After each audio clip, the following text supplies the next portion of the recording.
कैसे हैं आप लोग। So this is the analysis for 23 November.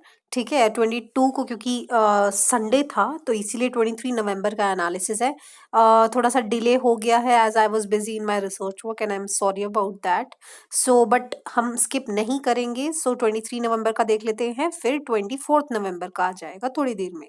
Then GS1 का है पहला एनालिसिस साइक्लोन निवार के बारे में। तो साइक्लोन अम्फान आया, फिर निसर्ग आया, फिर गति आया, अब निवार आने वाला है। पर अभी रिसेंटली अभी जो लेटेस्ट अपडेट है ये बोला जा रहा है कि ये इसका इतनी ज्यादा इंटेंसिटी नहीं है। ठीक है, अब मैंने आपको एक बार बताया था कि कैसे इनको नेमिंग दिए जाते हैं।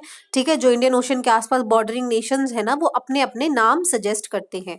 ठीक है, तो 13 नेशंस हैं, 13 नाम सजेस्ट करते हैं, तो टोटल 169 नेम्स हो जाते हैं। ठीक है, तो Nivar is the third name to be used in the new name list for north Indian Ocean cyclones and ये ईरान ने दिया है। अम्फान थाईलैंड ने दिया था। Nisarga was given by Bangladesh and India ने गति दिया था नाम। Cyclones name the name of tropical cyclones in Bay of Bengal and Arabian Sea are suggested by जो भी बॉर्डरिंग नेशंस है। ठीक है, Sri Lanka, Thailand, Iran, Qatar, Saudi, UAE, Yemen, Bangladesh, India, Maldives, Myanmar, Oman. ठीक है, एंड कौन एग्री का जो फॉर्मूला किसने डेवलप किया है? World Meteorological Organization and United Nations Economic and Social Commission for Asia and Pacific. ठीक है, सो ईच कंट्री 13 नाम बताती है, तो टोटल 169 नेम्स हो जाते हैं। एंड लेटेस्ट लिस्ट इंडिया की यही है। अभी इसको रटने की जरूरत नहीं है, बस ये इसके में इंपॉर्टेंट यही है याद करने का, कौन ये फॉर्मूला किसने बनाया है एंड कौन कौन। नेशंस भी इतने इंपॉर्टेंट नहीं है, बस ये याद रखना 13 नेशंस है एंड बॉर्डरिंग इंडियन ओशियन को जो भी बॉर्डर करता है वही नाम सजेस्ट करते हैं। Then what is Jammu Kashmir Roshni Act? ठीक है, सो जम्मू कश्मीर एडमिनिस्ट्रेशन ने पब्लिश की है list of Roshni Act beneficiaries. और इस बेनिफिशियरीज में कौन है? सब former ministers, retired civil servants. ठीक है, एंड ये लॉ को डिक्लेयर कर दिया null and void recently by government, क्योंकि ऑब्वियसली जम्मू कश्मीर को इंटीग्रेट कर दिया है इंडिया के साथ। एलिगेशंस लगाए गए हैं कि भाई इसमें इरेगुलरिटीज थी इम्प्लीमेंटेशन में बहुत ज्यादा। अब क्या इरेगुलरिटीज थी? रोशनी एक्ट क्या है भाई? 2001 में आया था कि जो रेगुलराइज करना था अनऑथोराइज्ड लैंड को। ठीक है, कि भाई अनक्लेम्ड लैंड है। ठीक है, तो उसको अनऑथोराइज हो गया, अनक्लेम्ड हो गया। ठीक है, मान लो कोई कश्मीरी पंडित है, उनकी लैंड हो गई या उनकी जमीनें हो गई इस तरीके से। The act envisages the transfer of ownership rights of state land to its occupant. ठीक है, स्टेट का लैंड हो गया तो उसके ऑक्यूपेंट्स को ही वो ओनरशिप टाइटल दे देगा कि भाई ये जमीन पड़ी है, चलो तुम रख लो इसको। ठीक है, एंड फिर आपको कुछ थोड़ी बहुत मतलब मीगर सी पेमेंट देनी पड़ती है।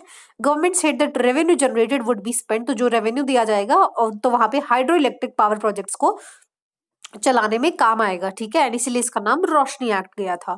ठीक है, further through the amendment government ने बोला कि हम आपको, चलो हम इनिशियली तो आपको ट्रांसफर कर रहे हैं, पहले तो कुछ देर के लिए दिया था। ठीक है, फिर बोला कि हम आपको ओनरशिप भी दे देंगे। ठीक है, एंड बहुत ही कम fees, like 100 rupees per channel, इतनी कम फीस में उनको दे दिया गया था। सो अब इसको स्क्रैप क्यों किया गया? 2009 में स्टेट विजिलेंस ऑर्गेनाइजेशन ने FIR रजिस्टर्ड की। ठीक है, अगेंस्ट सेवरल गवर्नमेंट ऑफिशियल्स कि भाई क्रिमिनल कॉन्स्पिरेसी चल रही है, इलीगली पोजेस करते हैं एंड ये क्या काम करते हैं, ऑक्यूपेंट्स के नाम पे अपने मतलब किसी के नाम पे दर्ज करा देते हैं, वही इनका मामा फूफा ताया सब निकलते हैं। ठीक है, तो वही बता रखा है कि ऊपर हमने देखा ना कि फॉर्मर मिनिस्टर्स और रिटायर्ड सिविल सर्वेंट्स के नाम पे पाई गई है। ठीक है, सो इरेगुलरिटीज पाई गई एंड बेसिकली काफी ज्यादा करप्शन थी, तो इसलिए इसको स्क्रैप कर दिया गया। तो रोशनी एक्ट जब भी आ जाए तो ध्यान रखना, पे transfer of ownership of the state का unauthorised land of the Jammu Kashmir and now this stands at scrapped. Then देख लेते हैं करंट अकाउंट सरप्लस लाइकली। ठीक है, अब करंट अकाउंट डेफिसिट डेफिसिट हम पढ़ते रहते हैं ना, अब आज हम करंट अकाउंट के सारे फंडास क्लियर कर लेंगे।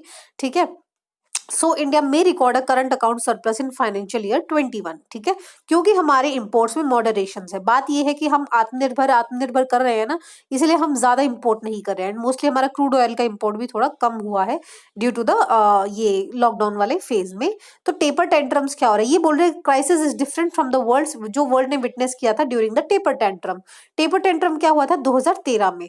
ठीक है, it is a collective reactionary response that triggered a spike in US treasury yields. ठीक है, तो तो उस टाइम पे यूएस ट्रेजरी यील्ड्स में काफी ज्यादा स्पाइक देखने को मिला था एंड लोगों ने भर भर के उसमें इन्वेस्ट किया था, ठीक है। And this lead to surge in inflation to the high double digit emerging economies, ठीक है। तो वहां पे बहुत ज्यादा इन्फ्लेशन सर्ज हो गई थी एंड ये होता पेपर टेंट्रम्स। तो what is current account deficit? It captures the net trade in goods and services, ठीक है। नेट ट्रेड क्या है, ठीक है। तो बेसिकली नेट ट्रेड्स होगा, अब सिर्फ गुड्स का नहीं होगा, सर्विसेज का भी होगा, ठीक है। नेट ट्रांसफर ऑफ पेमेंट्स, ठीक है। तो एक्सपोर्ट माइनस इंपोर्ट, ठीक है। This is current account. Current account अगर ये पॉजिटिव है इसका मतलब आपके एक्सपोर्ट्स बेहतर है, अगर ये नेगेटिव है इसका मतलब आपकी इंपोर्ट ज्यादा है, तो ये टोटल नेगेटिव हो जाता है। रेलेवेंस क्या है? ये इंपॉर्टेंट इन्फॉर्मेशन प्रोवाइड करता है about the economic health and the economic condition of a country and वही बताता है high balance of the current account usually corresponds to high exports, मतलब ई माइनस आई, ठीक है। अगर हाई बैलेंस मतलब करंट, ये पॉजिटिव होना चाहिए current account. And India's current account like now, अभी क्या है, India's current account has been deficit क्योंकि हम बहुत ज्यादा इंपोर्ट करते थे, crude oil, gold, electronic item, precious metals, ठीक है। तो ये हम काफी इंपोर्ट करते हैं। Limited domestic production and issues related to competitiveness of our domestic industry, जैसे कि लैंड, लेबर लॉस, ठीक है। बहुत बार पड़ते ईज ऑफ डूइंग बिजनेस अच्छा नहीं है, लेबर लॉज इस तरीके से है, हाई कॉस्ट ऑफ कैपिटल है, ठीक है। लैंड एक्विजिशन में दिक्कत आती है, टैक्सेस की बहुत बहुत ज्यादा टैक्सेस है, तभी जीएसटी लेकर आए थे ताकि एक रूफ में लेकर आ जाए उसको। एंड चीप इंपोर्ट्स आ जाते हैं चाइना के साथ जो ज्यादा कॉम्पिटिटिव होते हैं इंडियन गुड्स से। Consequently our trade deficit with these countries have increase, ठीक है। तो करंट डेफिसिट काफी बढ़ गया क्योंकि फिर वो चाइना के टॉयज ही लेकर आएंगे ना, लोगों अलग अलग डिमांड में होंगे, तो इसीलिए हमारा करंट अकाउंट डेफिसिट बढ़ गया था क्योंकि एक्सपोर्ट माइनस इंपोर्ट, तो इंपोर्ट बढ़ गए थे, तो ये टोटल वैल्यू नेगेटिव हो गई थी। Then surplus is not a good thing always. Then a current account surplus implies a higher inflow of forex than outflow, ठीक है। करंट अकाउंट सरप्लस का मतलब क्या है? एक्सपोर्ट माइनस इंपोर्ट, ठीक है। करंट अकाउंट ये पॉजिटिव है, ठीक है। Means higher inflow of forex then outflow, ठीक है।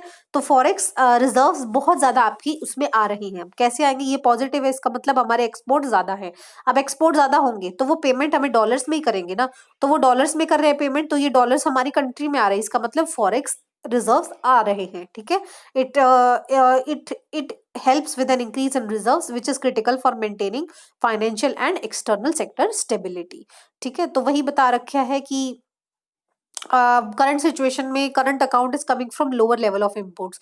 तो हमेशा ऐसा नहीं होगा कि हम लो लेवल ऑफ इंपोर्ट्स करेंगे क्योंकि चाइना से तो ऑब्वियसली अभी सबने मुंह मोड़ रखा है, पर कल को अगर चाइना के साथ फिर से स्टार्ट करेंगे तो ये हमारा current account basically low level of import की वजह से है, नॉट ड्यू टू अच्छे हमने पॉलिसी मेजर्स लिए इस तरीके से। तो हमें ये देखना है कि हमें जो अपने पॉलिसी मेजर्स है वो ज्यादा बेहतर करने हैं ताकि ये चीज हमेशा हमारी सरप्लस ही रहे। Then what is desalination plants, ठीक है। तो मुंबई का पहला डिसैलिनेशन प्लांट के लिए उद्धव ठाकरे ने हाँ भर दी है, ठीक है। तो इससे क्या, डिसैलिनेशन प्लांट नाम से समझ में आ रहा है, सैलिनेशन मतलब सेलाइन मतलब नमक वाला पानी, तो डिसैलिनेशन मतलब नमक पानी में से नमक को निकालना, ठीक है। That turn salt water into water that is fit for drinking, जैसे कि आरओ का पर्पस होता है, घरों में होता है ना, रिवर्स ऑस्मोसिस का फंडा होता है, वो एक्सटर्नल प्रेशर लगाता है जिससे क्या होता है, जो बेसिकली सप्लाई का पानी होता है नमक से भरा होता है वो, तो उसको वो फिल्टर करके आपको बिना नमक का पानी दे देता है, ठीक है। तो बेसिकली ये वाली बात है क्योंकि वहां पे शॉर्टेज पड़ रही है ऑब्वियसली पानी की। So it is a most common use technology for the process is reverse osmosis, ठीक है, आरओ जो मैं बता रही थी आपको, where an external pressure is applied to push solvents from area of high solute concentration to an area of low solute concentration, ठीक है। अब ये लगा लो, ये पानी है, ये सप्लाई का पानी है, अब इसमें हाई सॉल्यूट है, ठीक है, मतलब हाई सॉल्ट है, नमक, ठीक है, हाई सॉल्ट है। और ये हमारा आरओ है, ठीक है। आरओ का क्या होता है, ये बिजली से चलता है, मतलब एक्सटर्नल प्रेशर लग रहा है, ठीक है। और ये हमारा नॉर्मल पानी है, मतलब कम सॉल्यूट वाला, ठीक है। तो क्या होता है, पुश सॉल्वेंट्स, ठीक है। सॉल्वेंट का मतलब क्या होता है, जिसमें वो घुला होता है, तो यहाँ से तो हमें सिर्फ पानी निकालना है ना, मान लो H2O, ठीक है। तो H2O कहाँ से जाएगा, from an area of high salt concentration यानी कि high solute concentration to area of low solute concentration, इसे ही रिवर्स ऑस्मोसिस कहते हैं। और ये इसमें जो वो होती है ना फिल्टर्स होते हैं, वो उसमें माइक्रोस्कोपिक पोर्स होते हैं that allow water molecules to leave, ठीक है। एंड इसीलिए सॉल्ट वगैरह पीछे रह जाते हैं, एंड जहाँ पे सी वाटर है वहीं पे तो ये डेवलप करेंगे desalination. How widely it is used in India, तो काफी ज्यादा तमिलनाडु में सबसे पहले इसको यूज किया गया 2010 एंड 2013 में, उधर 2 डिसैलिनेशन प्लांट्स हैं। गुजरात एंड आंध्र प्रदेश ने भी बनाया है इसको, ठीक है। अब किस लिए बना है उन्होंने, क्योंकि ऑब्वियसली उसके पास समुद्र के पास है। High cost of setting up at, ये चैलेंजेस हैं, and basically disposal of by product, high concentrated brine, अपन बिल्कुल ही नमक नमक बचता है अब यार, वो नमक को भी तो कहीं ना कहीं डिस्पोज ऑफ करना पड़ेगा, तो डिस्पोजल का बहुत बड़ा चैलेंज रहता है, ठीक है।